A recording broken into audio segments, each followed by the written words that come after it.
Hello, good morning. So, ito yung ating early bird, pero November born po ito.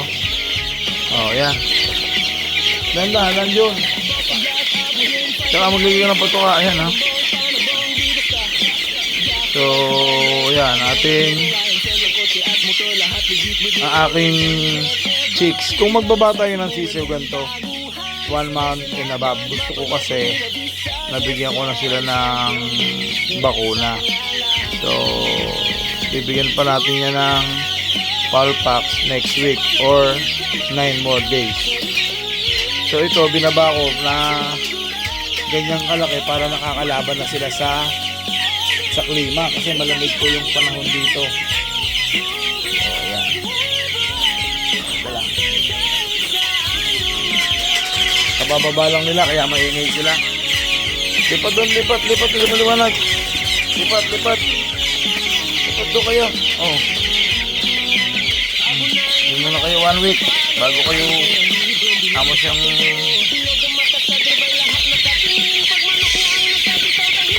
ayan sila, daming lalaki. Oh. Amo siyang masanay muna sila sa klima dito kasi malamig po dito sa lugar namin. Ang weather dito ay Tagaytay weather. Kung ano yung weather sa Tagaytay, yun din yung weather dito. Ayan.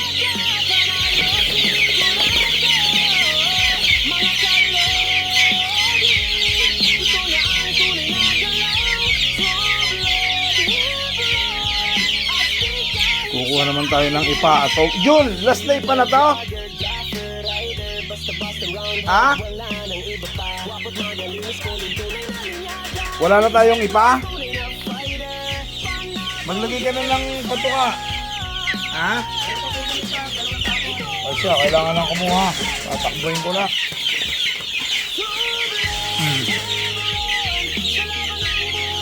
So, yung sumunod ditong batch, nandoon sa Bulacan. Tapos yung third batch, nasa brooder pa.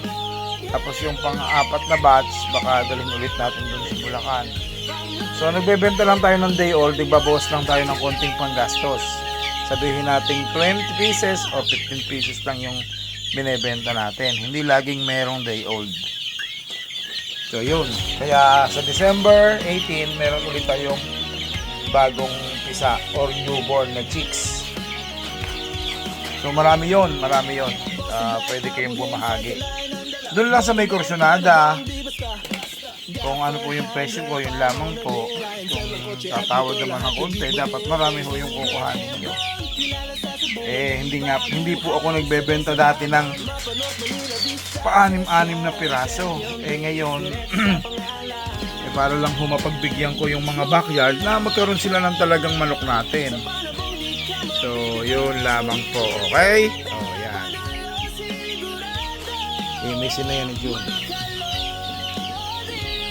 Wow! Oh, ayan ang ating patukaan. Ito yung ating ginagamit. Aluminum po ito. Ito po ay mabibili nyo. Pero talaga long life po ito. Heavy duty po talaga ito. Oh, tingnan nyo. Aluminum po yan. Oh. Kaysa bibili po kayo ng PVC, nasisira po yun. Nabibiak. Ito, wala nang sira. Pagpaputol, pwede nyo yung gamitin. Kung gusto nyo, putulin nyo doon, itupin nyo para may cover. Pero dito sa akin, hindi. Ganyan na yan. Pagkaputol, gamit na. Wala na rin paa. O, yan po ang tinatawag yan ay open back. Sa supplier ho ng aluminum nyo bilhin para mas mura. Ano na yan, Jun? Ayun, ang hindi naalis, yung tuod.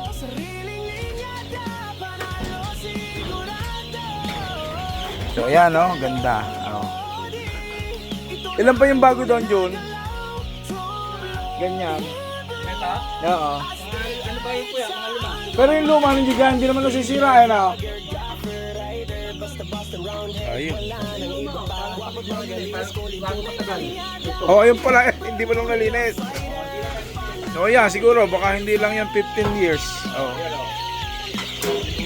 So, yun yung luma. Pero ganun pa na itsura. Madali lang po silang linisin. Madali lang ito linisin.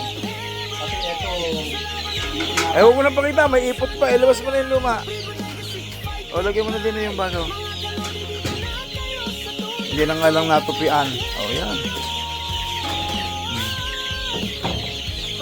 Okay? Okay. Aluminum open back. Ayan, mas malaki na ang patukaan nila ngayon. Integro to na yan, John. Ah, wala pa tayo, no? O siya, kumuha ka mamaya. One pa lang mo ito. Gagamit na tayo ng 2. So, unti-unti. Mix. Para masala. Kuha na doon ng isang 2. No? Sino papatukan nito? Eh, ako. Pwede rin si Eugene. Pero sabi ni Eugene kung ano, 6 rin daw. Okay na. Lagyan na natin ng ano. Nakakatuwa nung naibaba din eh. Oh. Ayun, yung open na yan. Yan po yung plastic. Yan po yung ginagamit na tarapal. Kasi yung UV plastic na nabibili sa TikTok malabo. Ito malinaw. Yung plastic na yan. Yan din yung ginagawang mantel. Makapal po yan. So yun, sinabi ko na sa inyong lahat. Yung aking ginagawa dito. So, nakakapanghinayang kasi pag nagkasakit yung sisiyo natin.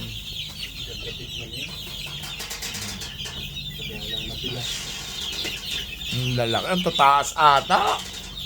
Paano bang mapapababa? Hindi naman kalakihan yung mga broodcock natin at mga babae. Na, John? Oo, wala. Alalaki ko to. Pero yung taas, halos medium to ano lang. Yung iba naman gusto kung bumili, puro katatangkad. Pero ito, ang lalaki na nito. Sakto, 1 month. Ha? Sakto 1 month. Sakto isang buwan lang yan? Opo. Abay, parang 6 na buwan na yan o mahigit isang buwan.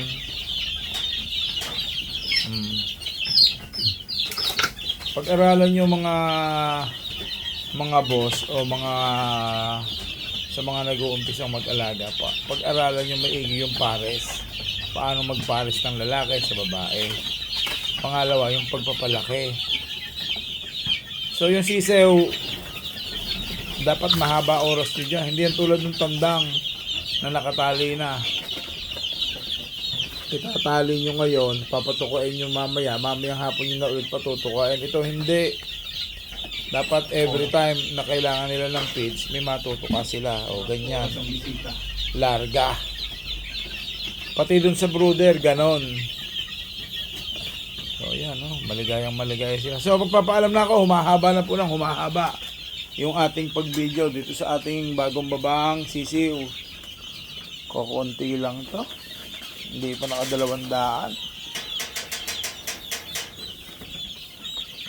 Babay na. Ito po si Randy Hebron TV. Ang number, hindi pa rin ho nag-iiba at GCash. Yun pa rin po, 0936-910-7644, Calamba, Laguna. Thank you.